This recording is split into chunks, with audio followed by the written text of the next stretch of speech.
साजिश जो है वो आपको ये ऑडियो लीक्स के अंदर इमरान खान की नजर आ रही है, जो साजिश इस मुल्क की फॉरेन पॉलिसी के खिलाफ थी।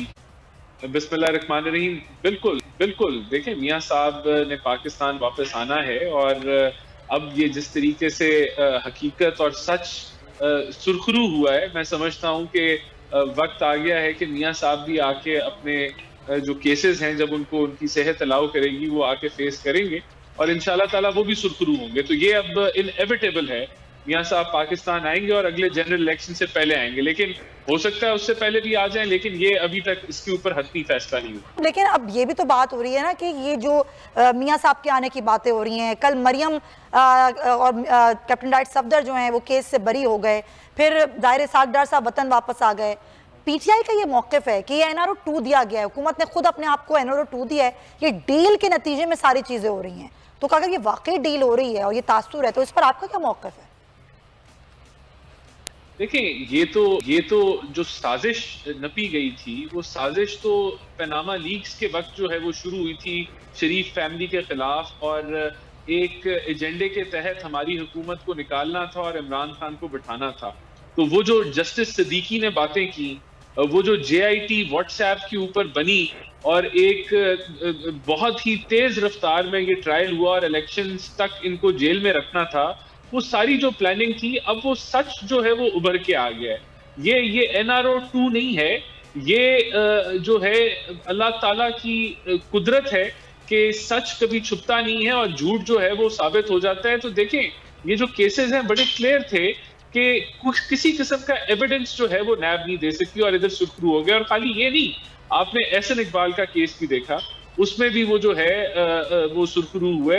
आपने राना सनाउल्लाह का हीरोइन का केस भी देखा। आज पूरे मुल्क में अगर गैस है तो वो शाहिद खाकान अब्बासी की उस लॉन्ग टर्म मुआहदों की वजह से है जो हमने कर लिए, क्योंकि पीटीआई ने तो ना $2 पे गैस खरीदी, ना 4 पे खरीदी, आज $40 की गैस हो गई है। तो वो उन्होंने तो कोई लॉन्ग टर्म मुआहदा नहीं किया। तो अल्हम्दुलिल्लाह मैं समझता हूँ कि सच की फतह हुई है। और ये जो जो साजिश है, साजिश जो है वो आपको ये ऑडियो लीक्स के अंदर इमरान खान की नजर आ रही है, जो साजिश इस मुल्क की फॉरेन पॉलिसी के खिलाफ थी, जो साजिश इस मुल्क की इकोनॉमिक पॉलिसी के खिलाफ थी, जो लेटर इन्होंने आईएमएफ को दिया। तो मैं समझता हूं इन्होंने संगीन जो इनके जुराइम हैं वो अवाम के सामने इस ऑडियो लीक की शक्ल में, सबूत की शक्ल में आ गए। अच्छा राना साहब, अभी आपने खुद जिक्र किया, तो ये ऑडियो लीक्स तो फिर आपकी भी हैं, इस पर जेआईटी बनाने की बात की गई, एक स्पेशल कमेटी बनाने की बात की गई, तो सिर्फ तहकीकात जो होंगी वो इमरान खान की ऑडियोज पर ही होंगी, या फिर वो जो ऑडियोज आपकी लीक हुई हैं, यानी कि मुस्लिम लीग नून की लीक हुई हैं, उस पर भी तहकीकात होंगी, और कैसे होंगी और कब होंगी? देखिए, सबसे पहले तो इस चीज पे तो नेशनल सिक्योरिटी कमेटी भी बैठ गई है कि चाहे वो इमरान खान की लीक्स थी या शहबाज शरीफ वजीर आजम की लीक्स थी, कि इतनी हाई प्रोफाइल जगह की लीक्स नहीं होनी चाहिए, इसमें तो कोई दो राय नहीं है। उसके ऊपर तहकीक जो है वो शुरू भी है, और ऑलरेडी जो कमेटी है वो और सारी एजेंसीज इसके ऊपर जो है वो इसमें शामिल हैं, और वो कार्रवाई स्टार्ट होगी। जो दूसरी तहकीक होनी चाहिए और होगी, वो अच्छा। ये है, और ये आप ऑडियो को ऑडियो के साथ ही कंपेयर कर सकते हैं कि शहबाज शरीफ की जो जो हाँ। लीक है वो उसके अंदर कोई मुल्क के खिलाफ साजिश नहीं हो रही थी, लेकिन अच्छा। ये जो लीक्स आई है इमरान खान की, इसके अंदर तो एक साइफर को उससे खेलने की बात हो गई, मिनट्स को अपनी मर्जी से बनाने की बात होगी, एनालिसिस अपनी मर्जी से करने की शुरू होगी, और ये जो आज अभी जो लीक्स हुई है वो उस चीज की फर्दर तस्दीक कर रही है। यानी कि जानते बूझते हुए एक झूठा बयानिया लिया गया जिससे मुल्क की फॉरेन पॉलिसी को नुकसान पहुंचा। आपने मुल्क के मफाद को साइड पे कर दिया, फिर आपने नो कॉन्फिडेंस मोशन इस बेसिस पे जो है वो रद्द कर दी कि इंटरनेशनल साजिश है, जो कि आपका फेक बयानिया था। आप आइन शिकन बने, उस पे सुप्रीम कोर्ट ने फ्रॉड का लफ्ज इस्तेमाल किया।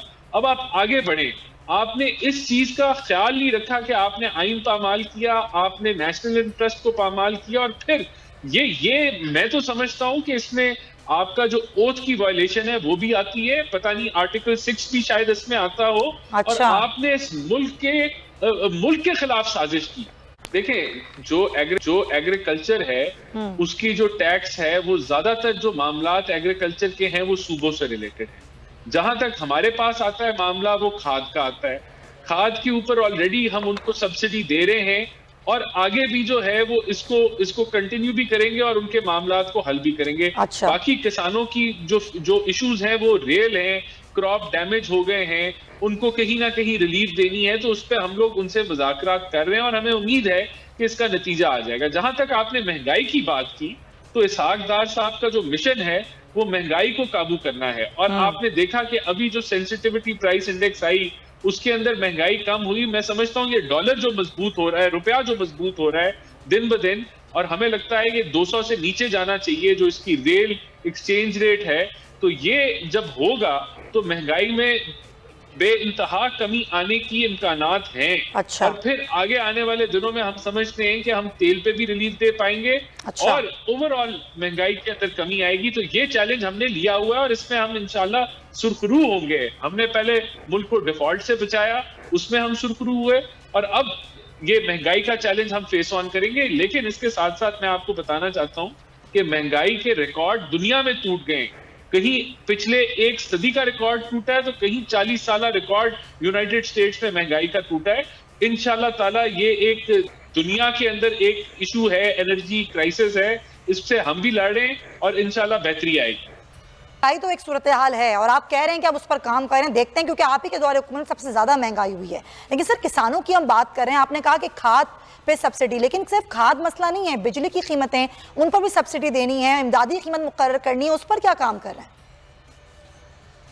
देखें, अब इसमें दोनों गंदम की कीमत जो है सूबाई मामला है नंबर एक।